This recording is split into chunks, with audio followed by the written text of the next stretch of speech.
35 жыл ғұмырының өзіне тиесілі болмағанын, алданып өмір сүргенін кейіпкеріміз баяндайды. Ол өзінің асыранды бала екенін жақында біліпті. Қаншама жыл отбасының сыр сандығында сақталып келген құпияны ата-анасына айта алмапты. Тек жаны қатты қиналып, шындық салмағын жан жарына ашыпты. Әйткенмен, сенген асыл жары оның құпиясын бетіне басып ренжітеді екен. Тағдыр соққысына ұшыраған кейіпкеріміз психолог кеңесіне жүгінгісі келеді. Соған сәйкес қадам жасап әрекет етпекші екен. Асыранды баланың жан айқайы. Қайғыны бөліссең жеңілдейді дейді ғой. Сырымды күйеуіме айттым. Бірақ бәрі керісінше болды. Менің жанды тұсымды пайдаланып, үнемі ренжітеді. Соңғы кездері оған шындықты айтқаныма өкініп жүрмін. Бірақ шындықтың салмағы ауыр. Сондықтан да ішімдегі сырды бөлісуді шештім. Менің мәселем тағдырымның жалғандығында, өзімнің асыранды бала екенімді білдім. Сүйікті ата-анамның туған қызы емес екенімді білгенімде төбемнен жай түскендей болды.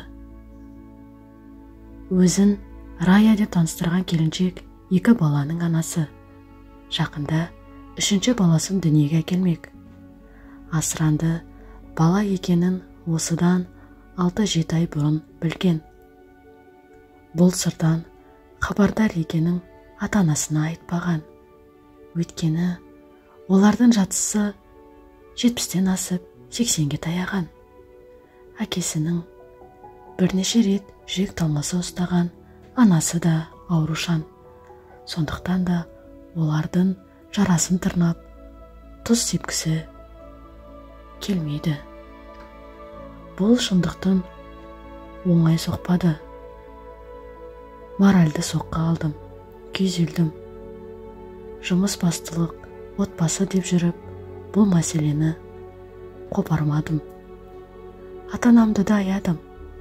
Тек менің емес, олардың да жан жарасы екенін білдім.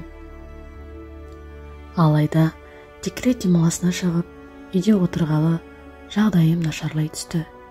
Түрлі ойлар мазалап, тынышымды алды. Түнде ұйқыдан да қалдым. Жағдайымды жолдасыма айттым. Ол маған қолдар көрсетудің орнына ата-анамды жамандап, оларға тіл тигізетін болды. Мені оларға қарсы қойып жүр. Енді қайтемін. Бір қайғының үстіне екіншісі жамалды.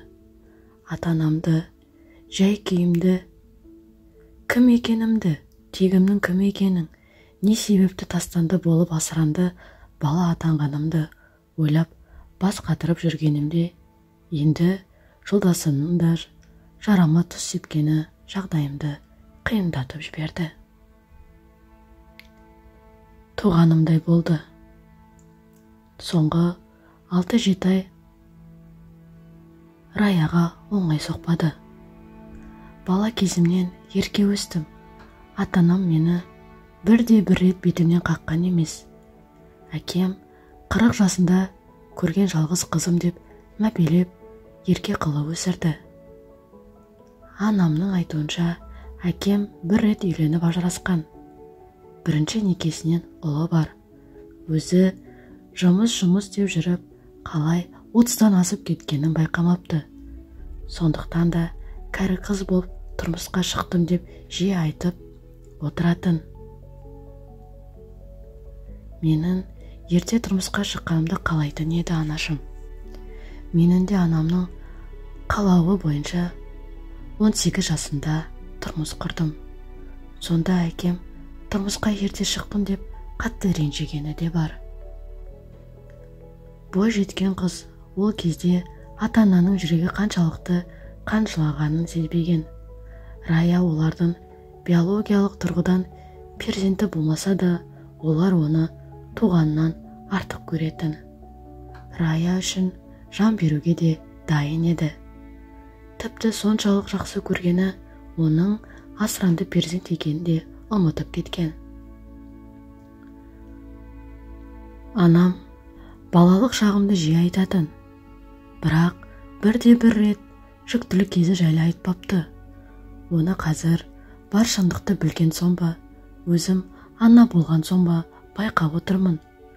Жүктілігім ауыр өтеді. Ішіп жеуден қаламын, ұйқыны да ұмытамын. Аяқ қолым ісіп, көкірегім сыздағанда жанымды қоярға жер таппаймын. Анамнан оның жүктілігі қалай өткенін сұрағанда үнемі үнсіз қалатын. Есімде жоқ деп қысқа қайыратын. Мен де сұрай бермейтінмін. Әңгімені басқа тақырыпқа бұрып жіберетінбіз. Сөйтсем, бұл сұрақ анам үшін қаншалықты ауыр екенін білмеппін ғой. Өзгенің тағдырын сүрген. Ешкімге өкпелі емеспін. Солай деген Рая тағдырына мойын сұнғанын айтады. Себебі өміріне дән риза. Бақытты балалық шағы болды. Не ішем, не кием демеді. Оқыды, білім алды. Ұясынан ұзатылып, кәдесие жасалды. Құрбыларының алды болды. Десе де 35 жыл бойы өзін Рая деп санап келген ол шын мәнінде кім екенін білгісі келеді. Тегі кім, руы қандай. Көз жұмғанда туған әкесінің есімімен аталмаса да, оның кім екенін біліп кеткісі келеді. Анамның үлкен сандығы болатын. Аузында үнемі қара қылып тұратын. Бір күні анам ауырып, ауруханаға түсті. Үйді жинастыруға келгенімде жастығының астынан сол сандықтың кілтін таптым. Аштым. Сарғайған қағаздар, ескі құжаттар бар екен. Қызығушылығым ұстап, бірнеше қағазды оқыдым. Соның ішінде Раяның атына берілген туу туралы куәлікті таптым. Бір қарағанда кәдімгі куәлік. Аты жөнім жазылған. Ата-анамның да аты бар. Бұл менің құжатым болмай шықты. Себебі оның жанында тағы бір жапырақ қағазда Раяның қайтыс болғаны туралы жазылыпты. Өз көзіме өзім сенбей, әлгі парақты 100 рет оқыған шығармын. Берілген күніне, жылына қараймын. Басым айналып, көзім қарауытып кетті. Жынданып кетемін бе деп ойладым. Сосын есімді жинап, сандықтағы барлық қағаздарды ақтарып шықтым. Сөйтіп, баланы асырап алу туралы куәлікті таптым. Осыдан соң мен өзімнің шын мәнінде кім екенімді білмей қалдым. Арпалыста өткен шақ. Содан кейіпкеріміз өзінің кім екенін іздестіре бастапты. Қолында бар құжаттарымен бармаған жері қалмаған.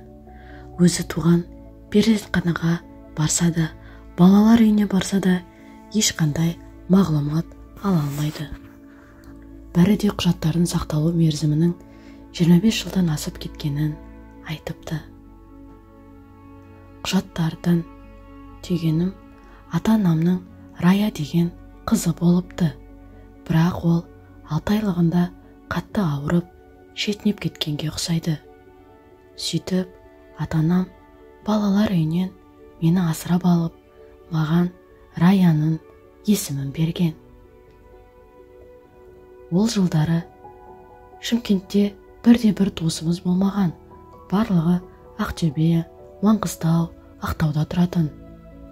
Сондықтан да шын Раяның қайтыс болғанын, ол менің асыранды екенімді ешкімде білмегенге ұқсайды.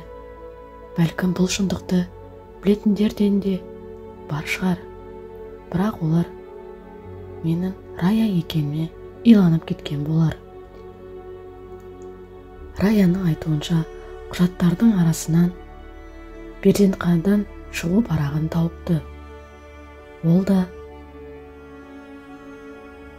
қыз баласының 1985 жылдың 5 желтоқсанында туылғаны жазылған. Босауыншының тегі басқаша көрсетілген. Оның Келес ауданының тұрғыны екені жазылған. Ал парақтың сонында Раяның әке-шешесінің аты жөні көрсетіліпті. Басқа ешқандай мәлімет жоқ. Рая бұл өзіне тиесілі шынайы жалғыз парақ екеніне сенімді. Бірақ Келеске барып сол әйелді іздемедім дейді. Ата-анама ризамын. Ол кісілердің ешкісінің әсі жоқ.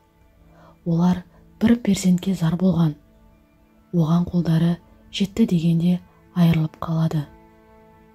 Сонда мені асырап алыпты. Мені ата-анам мейіріме махаббатына бөледі. Кім білсін, балалар үйінде күнімнің қандай болатынын. Оқытты, бақытты балалық шақ сыйлады.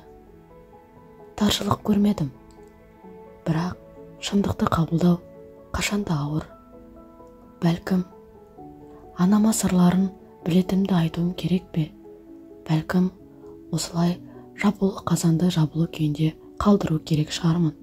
Білмеймін, әбден шатастым. Дүниеге талас. Шындықтың түбіне жетемін деп жүрген Рая өз тарапынан бір қателіктің кеткенін айтады. Бұл оның бар шындықты жолдасына айтқаны екен. Енді күйеуі Раяны ата-анасына қарсы қойып, жамандап жүр. Араларына шоқ тастап, араздық отын тұтатпақшы. Барлығы да сол қу дүниенің кесірі. Шындықты білгенімде қатты күйзелдім. Көкірегімді кернеген ашу ыза, өкпе менің көзімді байлады. Жолдасыма айттым. Жеңілдеп қаламын деп ойладым. Бірақ бар шындықты білген ол, оны маған қарсы қолдана бастады. Сен асырандысың. Балалардың туған немерелері емес. Деп үнемі жүрегімді ауыртып отырады. Әкем екінші рет инсульт алғанда үйді сенің атыңа жазсын дегенді шығарды. Әкемнің бірінші некеден ұлы бар. Соңғы жылдары әкеміздің денсаулығы сыр бере бастаған соң, ол бала шағасымен жиі келіп жүр. Оны көрген жолдасым, дүниенің соның қолында кететін болды. Саған түк те қалмайды деп күйгелектенеді. Алайда мен үшін әкем мен анамнан қалатын дүние маңызды емес. Мен онсыз да баймын. Себебі олардың махаббаты менікі. Тексіз бола тұра, менің қандай жандардан туылғанымды білмесе де, олар мені қабылдады. Мені өз перзенттерінен артық көрмеді. Өз перзенттері етті, тек берді. Маған сол да жеткілікті. Кейіпкеріміз Рая психологтан көмек сұрайды. Және өзін тыңдаған тыңдармандардан да ақыл кеңес болсын деп өтінеді.